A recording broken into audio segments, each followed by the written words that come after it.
नमस्कार दोस्तों, कैसे हैं आप सब। आप सभी का स्वागत है आपके अपने YouTube चैनल पर। और आज की कहानी शुरू करने से पहले जो भी चैनल पर पहली बार आए हैं या जिसने भी अभी तक चैनल को सब्सक्राइब नहीं किया है तो जल्दी से जाकर चैनल को सब्सक्राइब करें और घंटी का बटन दबाकर ऑल का आइकन जरूर प्रेस कर लें ताकि हमारी कहानियों की नोटिफिकेशन आप तक पहले पहुँचती रहे और आप हमारी कहानियों का आनंद उठाते रहें।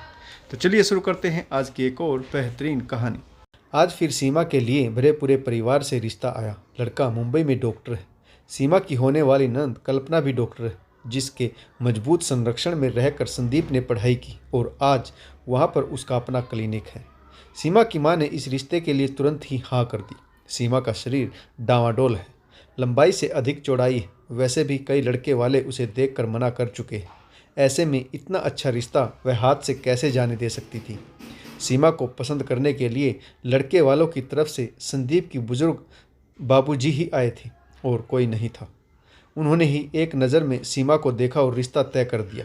नंद कल्पना अपनी होने वाली भाभी को देखने आना चाहती थी, लेकिन वह नामी डॉक्टर है, उन्हें फुर्सत ही नहीं मिली।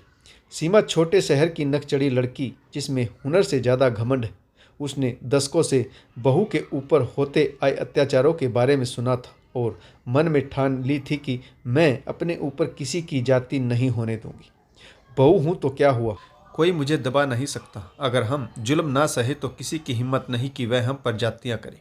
सीमा की माँ चिंतित थी, इसीलिए शादी के मौके पर माँ ने अपारदर्शी साड़ी में पूरी तरह नक से सिक तक बेटी को छुपा रखा था। उन्हें डर था कहीं बारात ही न लौट जाए। वैसे भी बारात में गिने चुने लोग ही आए थे, क्योंकि परिवार के नाम पर संदीप के बुजुर्ग माता पिता, बुजुर्ग दादी और एक बहन जो डॉक्टर है, मुंबई में अपने परिवार सहित रहती है। वह शादीशुदा है, बस इतना सा ही परिवार है।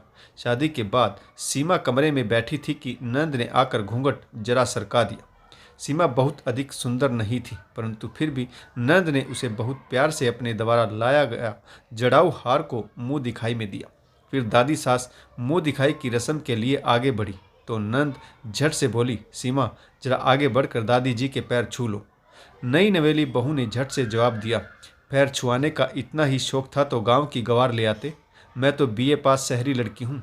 वहाँ उपस्थित औरतों ने दांतों तले उंगली दबाई, खुसर फुसर होने लगी। देखो तो कितनी जुबान चलती है। अभी तो घर में कदम रखे हुए 24 घंटे भी नहीं हुए। उम्र में बड़ी नंद से कैसे बात कर रही। इसे तो बीए पास होने का बड़ा गुमान है। इसकी सास तो एमए पास है, लेकिन आज तक उसके मुंह से कभी कोई ऐसी वैसी बात नहीं सुनी।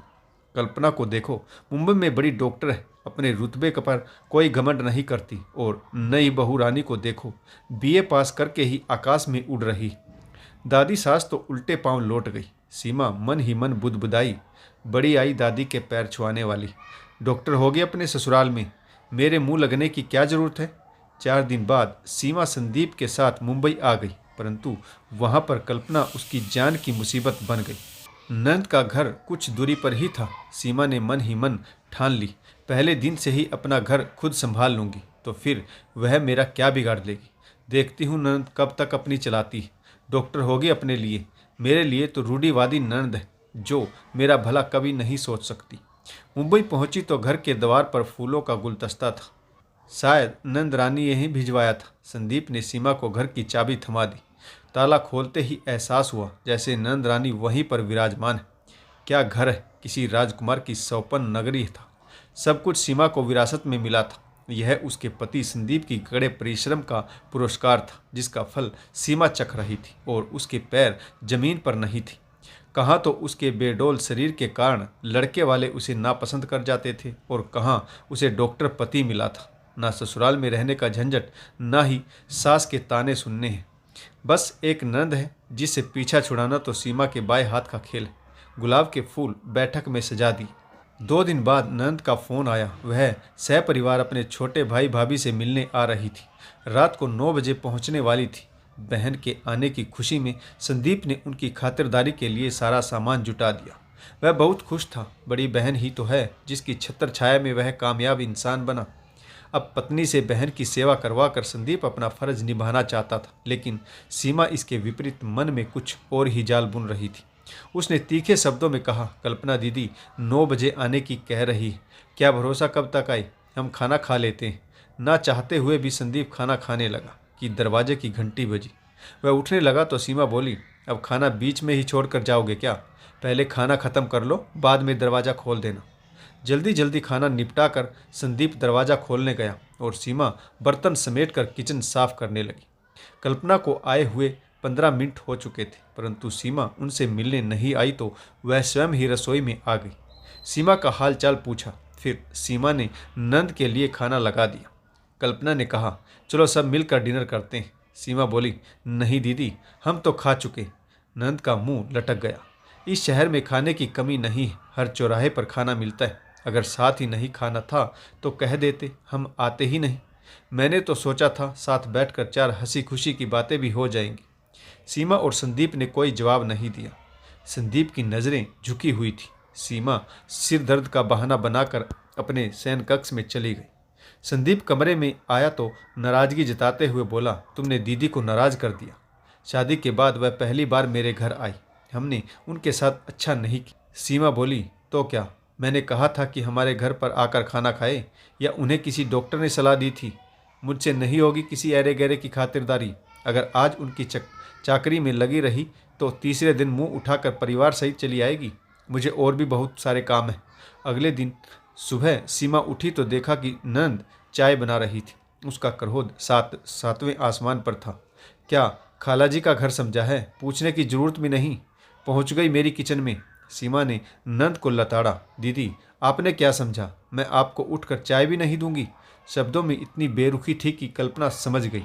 वह तो भाई के घर को अपना घर, भाभी की रसोई को अपनी रसोई समझ बैठी थी। इसके बाद कभी हिम्मत नहीं हुई रसोई में कुछ घुसकर बनाने की। उन्होंने नहाने धोने के लिए तौलिया मांगा। सीमा ने 2 तौलिए पकड़ा दिए।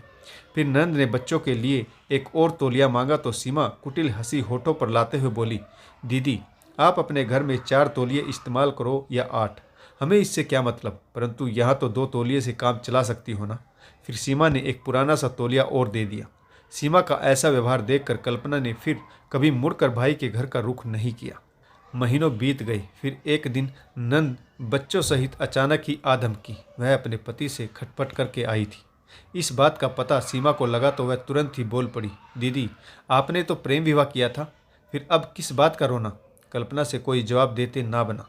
सीमा घबरा गई, कहीं नंद रानी जिंदगी भर मेरे घर में डेरा तो नहीं डाल लेगी। अगली सुबह संदीप क्लिनिक पर गया तो सो रही नंद के पास सीमा पहुंच गई।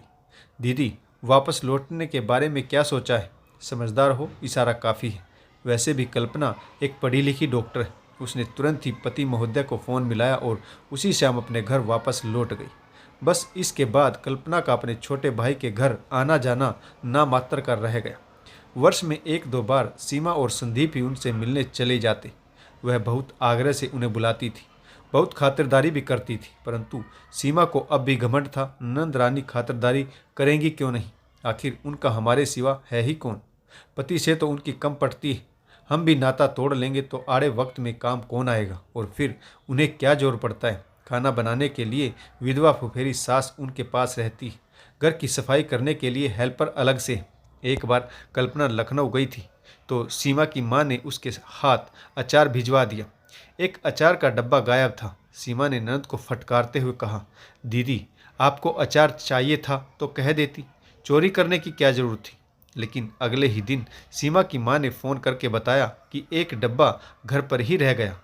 बात आई गई हुई, लेकिन सीमा अपनी बात को ऊपर ही रखती। हमेशा अपनी माँ से कहती, किसी ऐरे गहरे के हाथों कोई चीज़ भिजवाने की जरूरत नहीं। ऐसे ही समय गुजरता गया। सीमा के कटु व्यवहार के चलते संदीप डिप्रेशन में आ गया। शादी को 10 वर्ष होने को आए थे। पिछले 4-5 वर्षों से डॉक्टर संदीप बीड़ी सिगरेट पीने लगे थे, कभी कभी नशा भी करते थे। सीमा ने अपना कोई फर्ज नहीं निभाया, न सास ससुर के प्रति और न ही उस ननद के प्रति, जिसके कारण आज वह यह ऐशो आराम की जिंदगी बिता रही। एक दिन अचानक से संदीप को हार्ट अटैक आया। अभी उसकी उम्र 38 वर्ष की थी। सीमा की दुनिया ही लुट गई। कुछ दिन तो मित्रगण आते रहे, लेकिन फिर अपनों का आना भी कम हो गया। नंद कल्पना 3 रातें उसके पास रही, लेकिन अब तो रातें अकेले ही गुजारनी। हफ्ता गुजारने के बाद तो दिन भी अकेले ही गुजरेंगे। क्या करूँगी, कहाँ रहूँगी, कुछ भी तो नहीं सोचा था। यूँ तो नंद पास ही रहती, परंतु सिर्फ 3 दिन ही वह सीमा के पास रही। फिर वह भी अपने काम में व्यस्त हो गई। बुजुर्ग सास ससुर के प्रति भी सीमा का रवैया कभी अच्छा नहीं रहा। वह भी बेटे की 13वीं के बाद वापस गांव लौट गई। इतने बड़े शहर में सीमा अकेली थी। कहने को पति करोड़ों की संपत्ति छोड़कर गए थे, लाखों का इंश्योरेंस, गाड़ी, बंगला, सब कुछ तो था, लेकिन अकेलेपन उसे खाए जा रहा था। उसने सोचा कुछ दिन मायके चली जाती हूँ, मन हल्का हो जाएगा, फिर सोचेंगे आगे की जिंदगी के बारे में। उसने टिकट बुक कराई और माँ के घर लखनऊ पहुँच गई।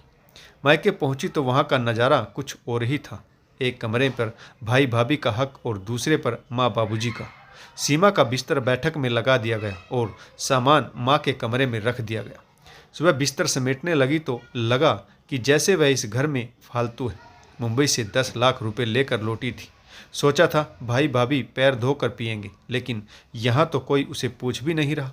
अगले दिन सीमा की भाभी ने कहा, दीदी पूरी तलने में मदद कर दो। सीमा की त्योड़ियाँ चढ़ गई।